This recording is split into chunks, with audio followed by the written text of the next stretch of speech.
Penting untuk memahami keterbatasan dari laporan laba rugi ini. Laporan laba rugi merupakan komponen penting dalam laporan keuangan suatu perusahaan. Terkait hal ini, saya rasa hampir semua memahaminya. Buktinya adalah ketika suatu perusahaan merilis laporan keuangannya, laba bersih yang merupakan produk dari laporan laba rugi merupakan yang pertama kali dicari tahu. Meski demikian, penting untuk memahami keterbatasan dari laporan laba rugi ini guna memastikan analisis yang lebih komprehensif terkait kinerja keuangan suatu perusahaan. Setidaknya ada 3 keterbatasan dari laporan laba rugi. Yang pertama, laporan laba rugi tak melaporkan beberapa transaksi karena adanya aturan yang memang mengharuskan hal tersebut. Kedua, adanya metode penyusutan yang berbeda-beda. Ketiga, kebijakan manajemen dalam melakukan estimasi. Nah, yang pertama, laporan laba rugi tak melaporkan beberapa transaksi karena adanya aturan yang memang mengharuskan hal tersebut. Contohnya adalah investasi dalam sekuritas atau surat berharga yang dimiliki bukan untuk tujuan trading. Jika ada keuntungan atau kerugian yang belum direalisasi atas investasi tersebut, maka keuntungan atau kerugiannya tidak diakui dalam laporan laba rugi. Namun demikian, memang informasinya diungkapkan di catatan atas laporan keuangan. Tapi hal ini jelas berdampak terhadap profitabilitas yang dilaporkan oleh perusahaan di laporan laba rugi.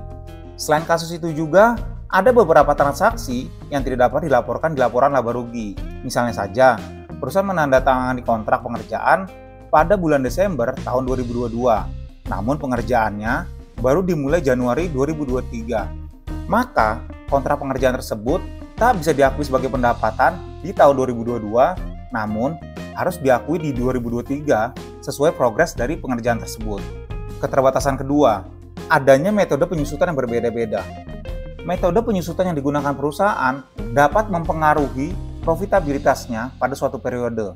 Sebagai contoh, perusahaan A menggunakan metode garis lurus untuk penyusutan aset pabriknya, sedangkan perusahaan B menggunakan metode saldo menurun ganda. Ketika membandingkan profitabilitas dari kedua perusahaan tersebut, perusahaan A mungkin saja terlihat lebih menguntungkan daripada perusahaan B. Meskipun anggaplah semua faktor lainnya seperti aset, kewajiban, ekuitas, dan pendapatan sama persis. Perbedaan ini dapat muncul karena penggunaan metode penyusutan yang berbeda, sehingga sulit untuk membuat perbandingan yang benar-benar akurat. Keterbatasan ketiga, kebijakan manajemen dalam melakukan estimasi. Ketika berbicara mengenai estimasi, perusahaan memiliki fleksibilitas dalam menentukan estimasi tersebut.